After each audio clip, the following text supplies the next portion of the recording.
Are you concerned about how well your child is understood, either by you or others? If so, today we're going to talk about 7 strategies that you can incorporate into your everyday life that will help increase the ability for your child to be understood. Don't go away.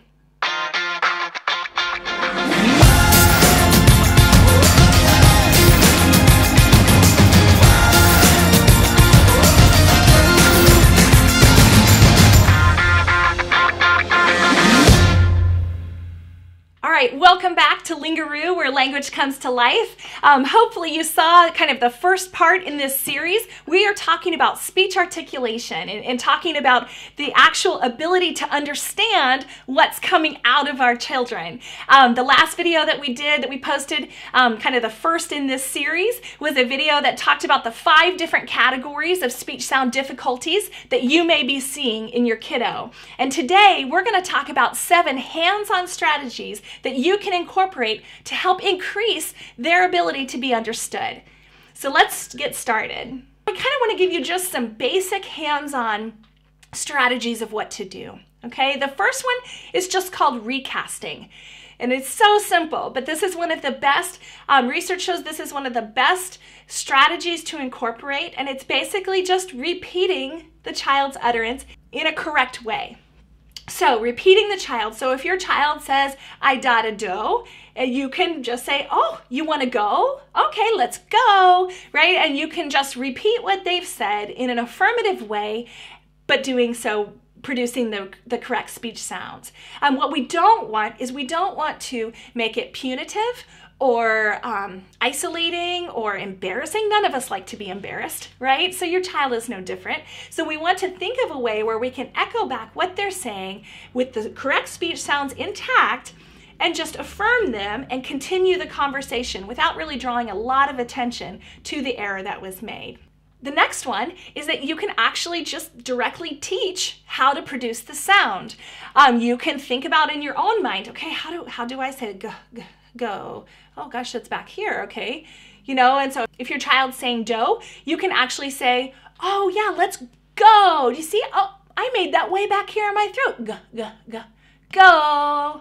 Right? So you can actually kind of teach them, this is how I do it. Can you try it like that? The next thing you can do is to kind of feign confusion, okay? And again, this is a fine line, and I'm going to rely on your expertise as parent to kind of know when to do this and when not to. If frustrations are high or the child has a lot of emotionality or anxiety about the speech sounds, probably going to want to do this less and less.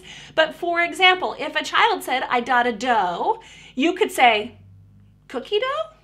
Right? Or kind of, if it makes sense and you work it into the conversation, again, not in a punitive way, and certainly not to try to make the child feel silly, but to show them the meaning of when they say T instead of key, you could ask letter T?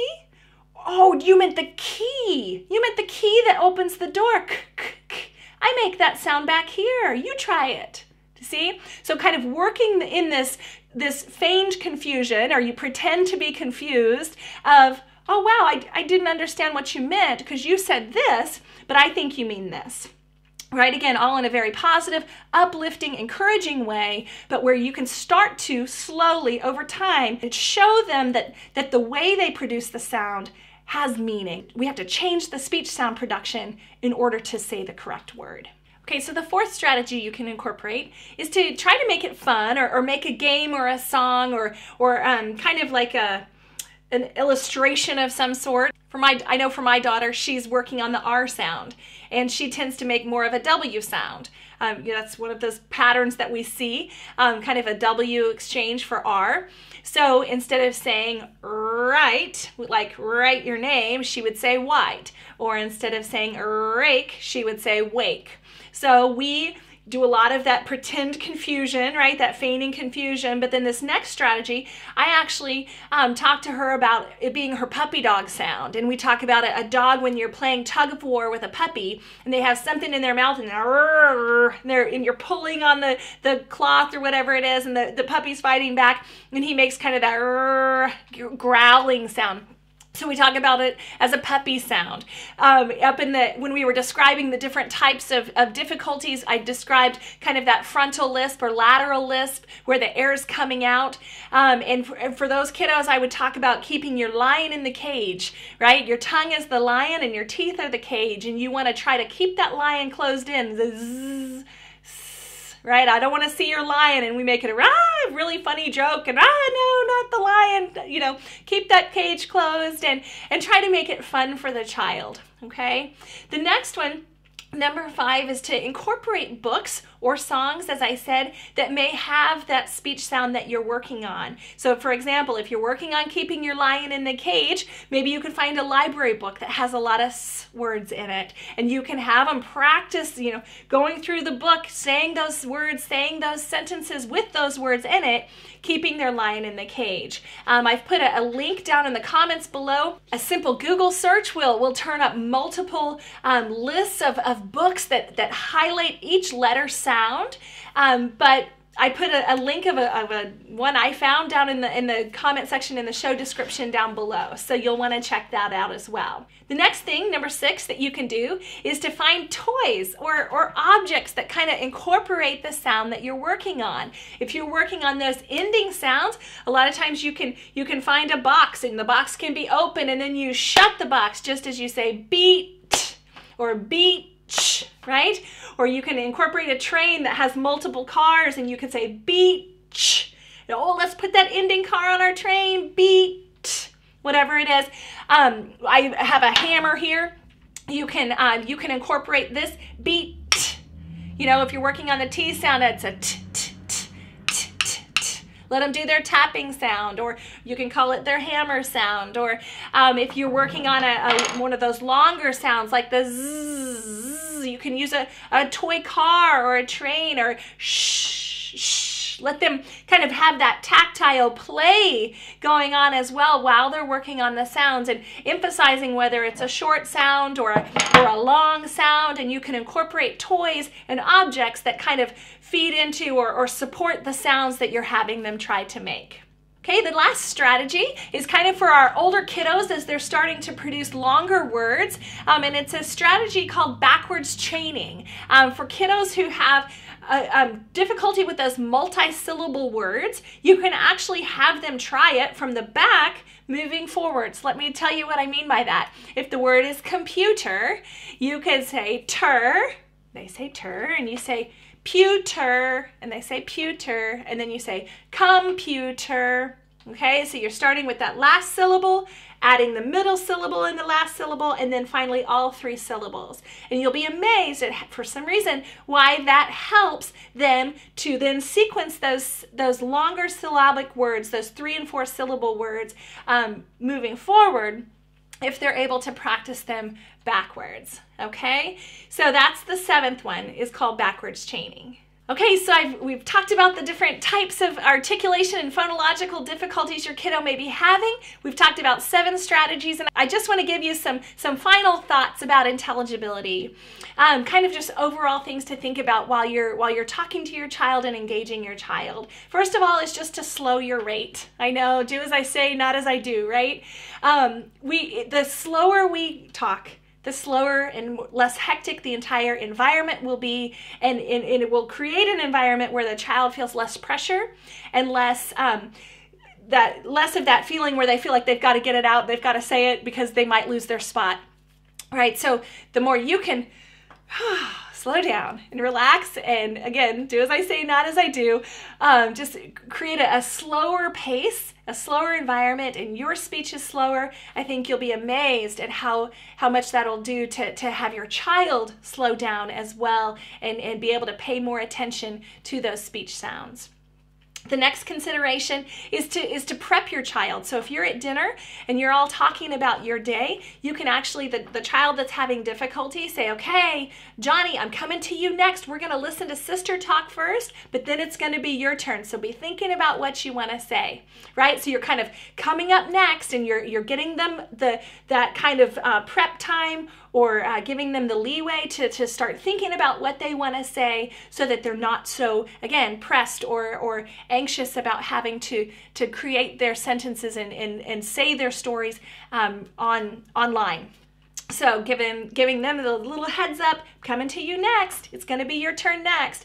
You'll be you'll be amazed at what that will do to help them get their sentences out and to say them in a clear way. And then finally, just to go ahead and talk about slowly and clearly, right? We were thinking about two things, slowly and clearly. When we talk, Mama wants to hear what you have to say, but you need to say it. Let's do it slowly and clearly, right? And so that's a verbal prompt, again, kind of a direct teaching of what that looks like. What does slowly and clearly look like? And then you can slowly fade that as you go so that you can say, I want to hear your story. Remember our two things. Go ahead.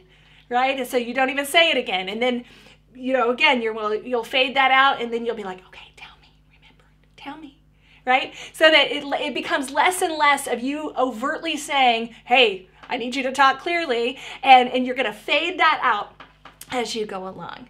Okay, so guys, we've kind of talked about all the different types of difficulties your kiddo might be having. We've talked about 7 strategies you can incorporate in your everyday life. And then now I'm going to bring a helper in, and she knows what we're doing. I've explained to her kind of how this is going to help you guys, but she's just going to kind of interact with me, and I want you to take a look and watch how I incorporate the recasting, how I can incorporate some of the fun strategies that we've talked about. So take a look. Okay, so welcome. We have a little helper here, and we are going to be just kind of reading through a book and talking about a story and just looking at these pictures. Who is this? Cinderella. It is Cinderella. You're right. Do you know the story about Cinderella? Mm-hmm. You do. How do you know this story? Because I watched it. Once upon a time, there lived a girl named Cinderella, and she was I guess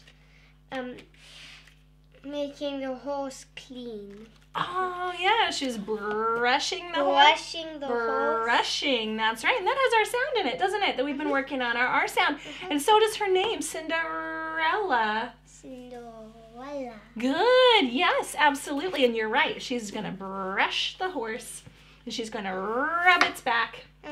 That's good. Okay, let's see. And she always gets bossed around by her 2 sisters and her 1 stepmom. She does get bossed around all the time. I don't like that, do you?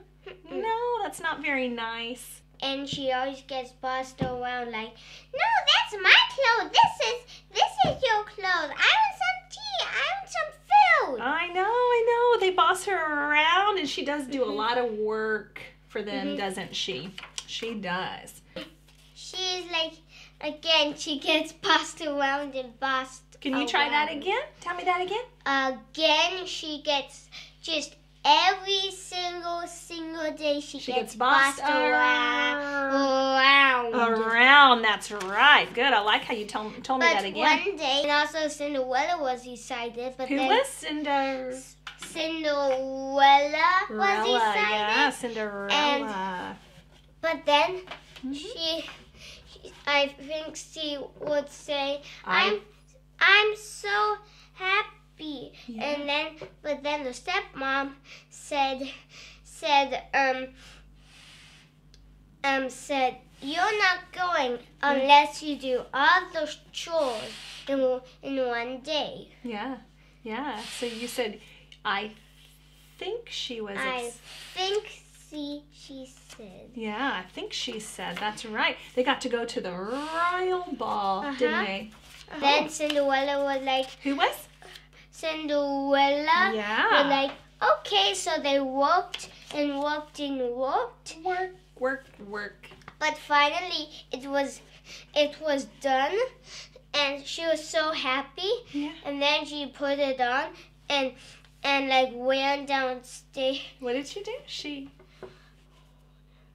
What did she do? She She ran downstairs. Ran. Yeah, can you make that with your puppy dog sound? Ran. There you go. Good job. Downstairs with the dress on. Yeah. And the wheel horse for the real horse? The wheel horse that rides on the back is like turns into a person that rides on the back. Rides on the back, yeah. And the puppy turns into the coach. Okay, and what did they, let's fast forward, what did they do at the dance? They danced and then the sisters were really jealous. Try that with your puppies. Really jealous. Yeah, they were. And then, but they didn't. They were like, "Wow, who is this lady?" Yeah. And then because they couldn't recognize Cinderella with her dress. She looked so different, didn't she? Yeah, they had no idea. Very good. And then the prince, they lived happily ever after. Good. Thank you, Em. That was great. So guys, I hope that was helpful to kind of see me doing some of those strategies online as I was working with my little helper. And you got to see me doing some recasting. You got to see me referring to her puppy dog sound. You got to see me kind of leaving some open space for her to try it again, all in a very affirmative, positive way. So guys, again, I hope this was helpful. Put your comments down below. If you haven't already, subscribe to this video. And if you didn't see the first video that we put out in this series, you're going to want to click here to make sure you see that as well. And we'll see you next time here at Lingaroo, where language comes to life.